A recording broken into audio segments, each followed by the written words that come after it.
सभी को मेरा जय भीम। हमारे मुक्तिदाता बाबा साहेब, माता रमाई और विश्व को शांति का संदेश देने वाले तथागत गौतम बुद्ध को मेरा सादर नमन। और जैसे कि अभी जो कुछ लोग बाबा साहेब के बारे में सोशल मीडिया के द्वारा बहुत अलग ही संदेश देने की कोशिश कर रहे इस भारत देश के अंदर, तो ऐसी बात नहीं है कि बाबा साहेब के जीते जी इन सब बातों का सामना नहीं करना पड़ा। बाबा साहेब तब जीवित भी थे, तो जैसे बाबा साहेब ने हिंदू कोड बिल पास करवाए थे, तब भी बाबा साहेब को विरोध का सामना करना पड़ा। तो जो अच्छी बातें होती है वो तो लोगों को जल्दी समझ में नहीं आती है। और बाबा साहेब के बारे में जितने भी लोग सोशल मीडिया के द्वारा अभद्र टिप्पणी कर रहे हैं या फिर गलत संदेश देने की कोशिश कर रहे हैं कि बाबा साहेब संविधान निर्माता नहीं है। पहले इन लोगों ने क्या नाम था उसका, रायजादा, प्रेम बिहारी रायजादा, उसका नाम लिए, फिर वो फेल हुआ। अब बी.एन. राव को इनने सामने लाए।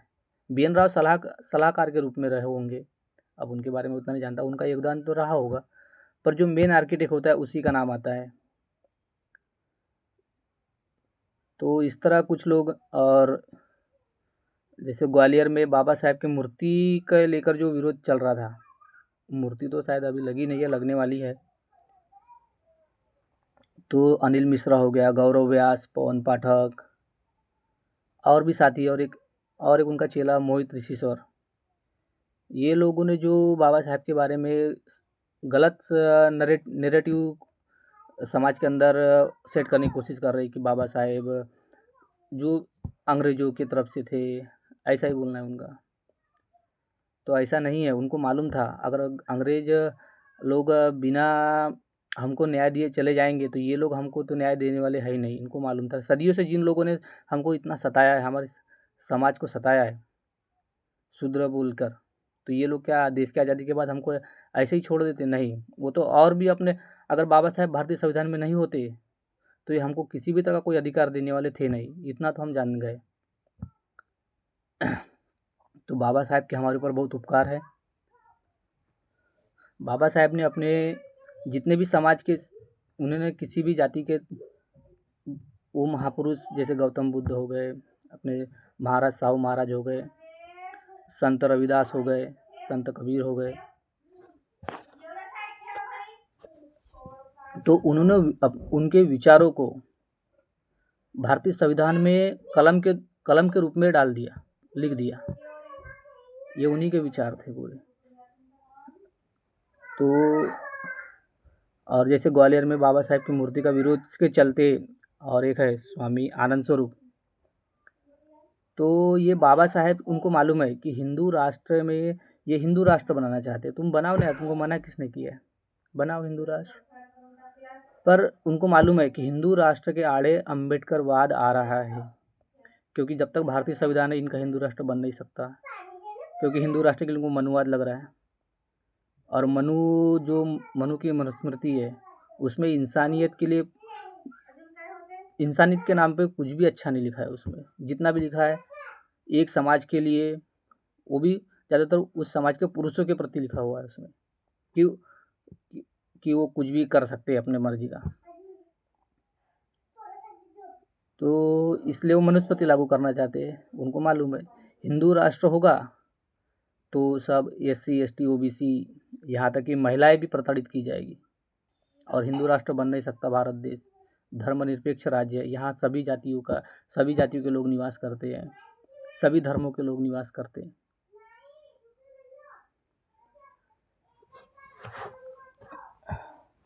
तो ये लोग अभी, पहले जहाँ तक मैं जानता हूँ, हम समझ पा रहे हैं सोशल मीडिया के द्वारा, पहले ये लोगों ने पहले की लड़ाई हिंदू मुसलमान की थी, आज हिंदू मुसलमान नहीं है। आज मैं सही बोल रहा हूँ, आज दलित अम्बेडकरवाद वर्सेस मनुवाद हो गया। ये लड़ाई अम्बेडकरवाद वर्सेस मनुवाद हो गया है। तो ये इनको मालूम है कि जब तक भारतीय संविधान है, इनका हिंदू राष्ट्र का सपना पूरा हो नहीं सकता। और यहाँ तक कि हिंदू हम जैसे हमारे सरदार वल्लभ भाई पटेल थे, उनका एक कथन है कि हिंदू राष्ट्र की कल्पना करना एक पागलपन है। और आगे के तो आप समझदार है ही, तो इनको जितने भी कोशिश कर रहे हैं करने दो, ये कभी हो नहीं सकता। और अभी कुछ लोग यूजीसी का विरोध कर रहे हैं, ये एससी एसटी कानून का भी विरोध करते हैं। अरे जब तुम कुछ गलत करोगे नहीं किसी इंसानी के साथ, तो उन पे वो कानून लगेगा क्यों? हाँ? आप जियो और जीने दो, आप पे वो कानून लगेगा ही नहीं। और अभी यूजीसी का चल रहा है प्रकरण, आप स्कूल कॉलेज जाते पढ़ाई कीजिए, किसी के साथ में अन्याय क्यों करेंगे? अगर आप किसी के साथ में कुछ अन्याय करेंगे नहीं तो आपके वो कानून लगेगा ही नहीं। सीधी सी समझने का विषय है। जैसे हम भी स्कूल गए, तो हमने तो शायद अभी तक किसी के साथ में ऐसा इस तरह का जाति के विशेष पे कोई नहीं किया ज़्यादा तक।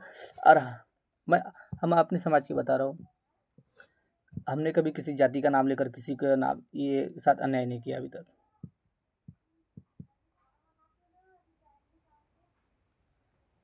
तो हमारा एक ही नारा है, जियो और जीने दो।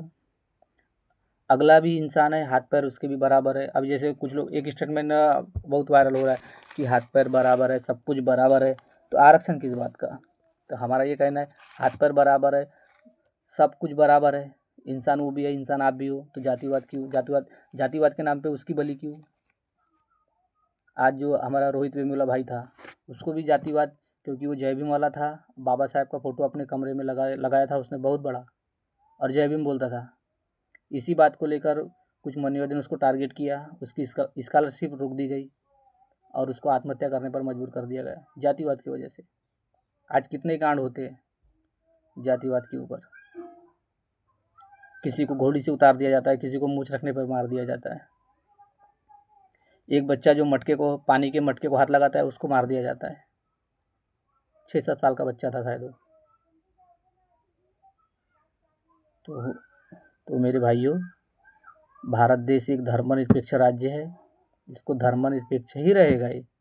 और कानून और भारतीय संविधान अपने आप में सक्षम है।